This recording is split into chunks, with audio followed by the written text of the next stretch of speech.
Halo teman-teman, kembali lagi di channel Hedi Auto. Gias 2023 telah dibuka dan di Gias tahun ini banyak sekali mobil-mobil yang diluncurkan. Total itu ada 20 mobil baru serta juga ada mobil konsep yang dipamerkan oleh Daihatsu. Dan di video kali ini aku akan memperlihatkan ke teman-teman ada mobil apa saja yang harganya di bawah 200 juta. Ya mungkin nggak begitu banyak, hanya ada beberapa saja. Tapi aku akan memperlihatkan ke teman-teman. Let's go.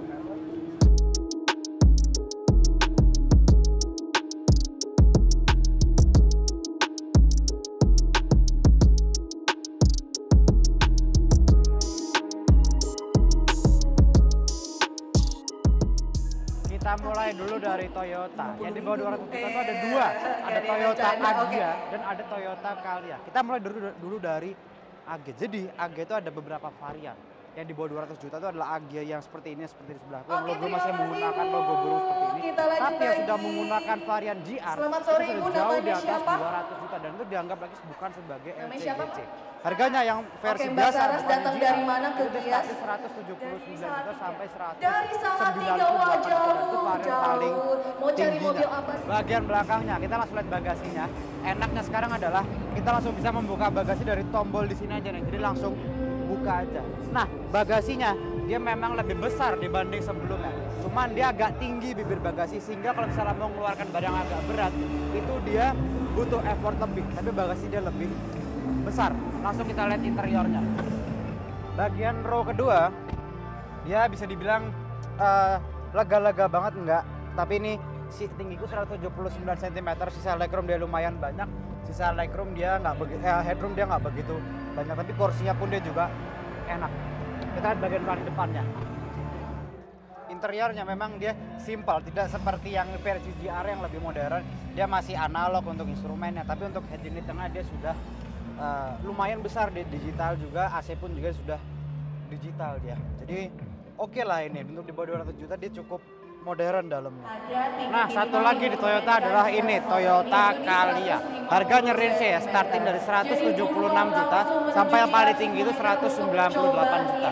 Yang tipe paling rendah itu tipe manual, sedangkan tipe paling tinggi itu dia Matic CVT. Harga untuk mesinnya dia 1500 cc 4 silinder, yang pasti juga dia irit ini kali, dan mobilnya pun dia juga enak. Kita langsung lihat ke bagian belakangnya. Nah, bagian belakang kita langsung aja lihat bagasinya ya. Bagasinya memang dia nggak begitu besar karena dia 3 row. Kalau misalnya dilipat nanti dia baru bisa memberikan ruangan bagasi lebih lebar, tapi sayangnya dia tidak lantai rata. Oke, kita langsung lihat row keduanya aja. Bagian belakangnya dia jujur aja dia cukup lega loh ini. Tinggiku 179 cm, sisa legroomnya dia masih lumayan banyak ini. Sisa headroomnya dia juga banyak, 5 jari lebih sisanya. Lega, kursinya pun enak. Di sini ada cup holder, khasnya Calya ya. Di waktu itu ada terus ini cup holder. Oke, kita lihat row paling depannya.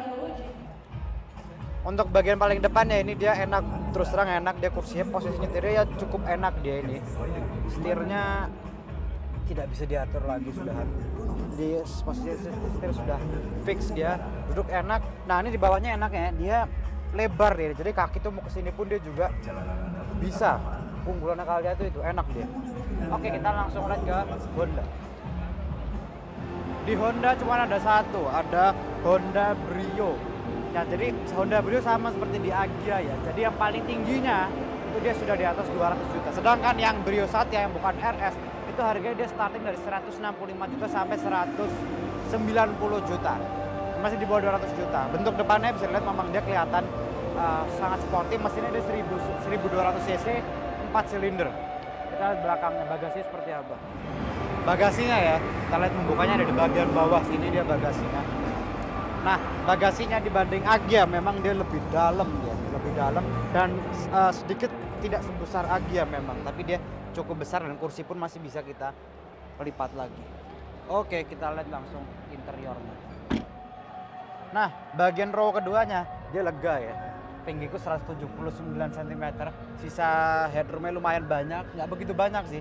Sisa legroomnya dia, sisa legroomnya pun dia masih banyak. Oke, kita langsung lihat ke bagian paling depannya. Bagian paling depannya dia posisi duduknya enak ya, dia enak. Setirnya pun dia juga simple, nggak begitu banyak tombol untuk setirnya ini. instrumen dia full analog, belum ada yang digital ini, hanya mungkin untuk odometernya saja.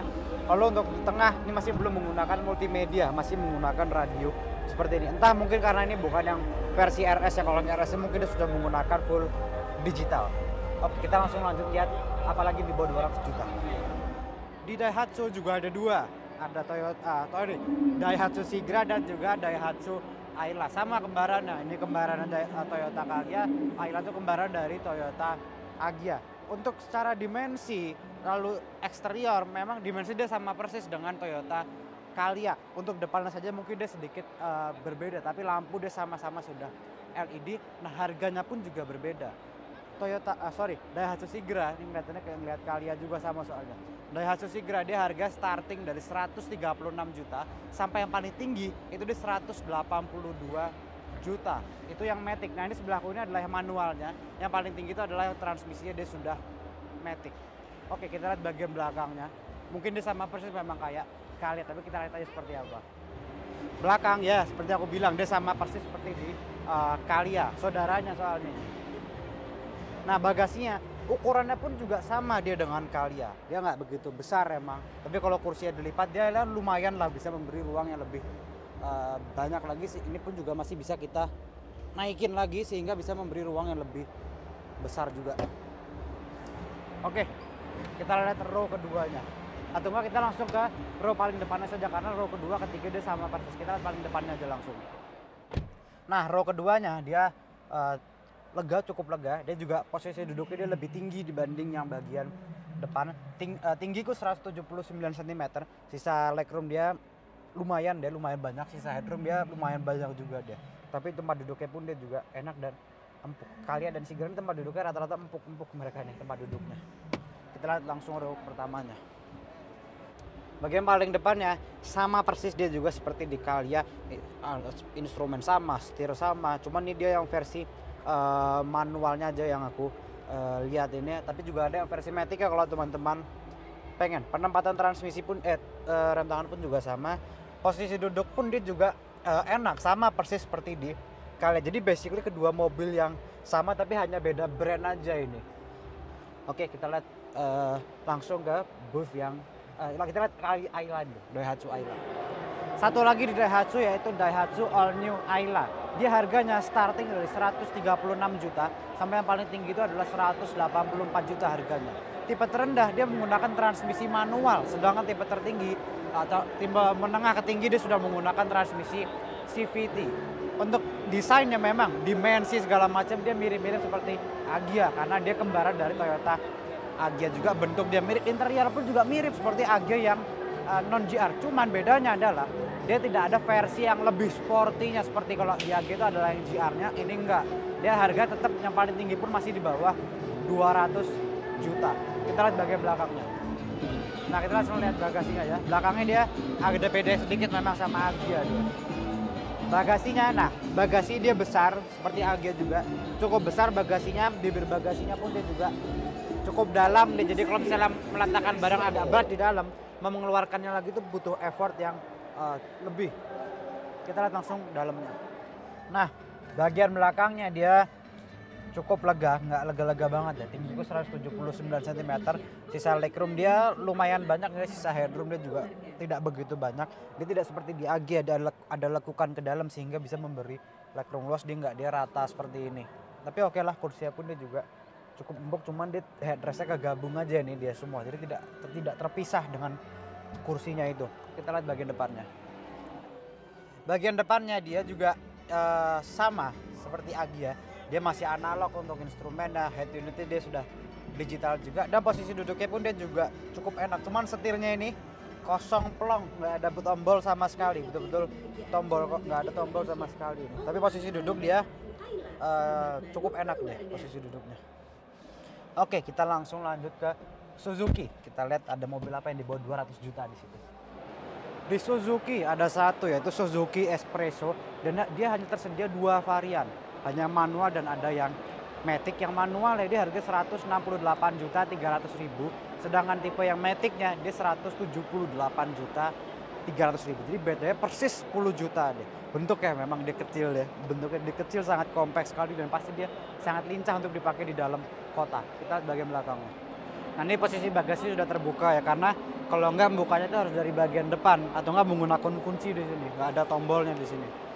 Bagasinya, ya dia segini bagasinya ukurannya. Nggak begitu besar banget, nggak, tapi dia cukup dalam. Segini dalamnya bagasinya, sama ada separator di bagian atas. Ya oke lah bagasi untuk mobil yang ukurannya nggak besar, bagasinya oke deh. Kita lihat dalamnya.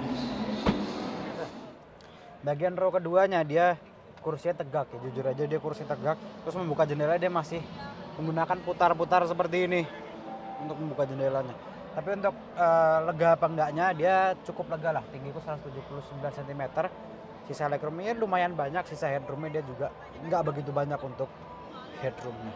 Oke, kita lihat row paling depan. Untuk bagian interior depannya dia simple, nggak begitu ribet, dia tombol-tombolnya simple juga di sini untuk mode, untuk ganti track sama untuk angkat untuk telepon. Nah, yang aku review ini adalah yang transmisi manualnya. Speedometer dia ada di bagian tengah sini sama ada multimedia. Jadi ke depan ini dia clear view.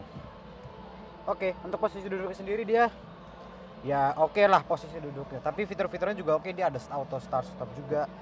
AC dia masih analog. Kursi dia empuk kursinya.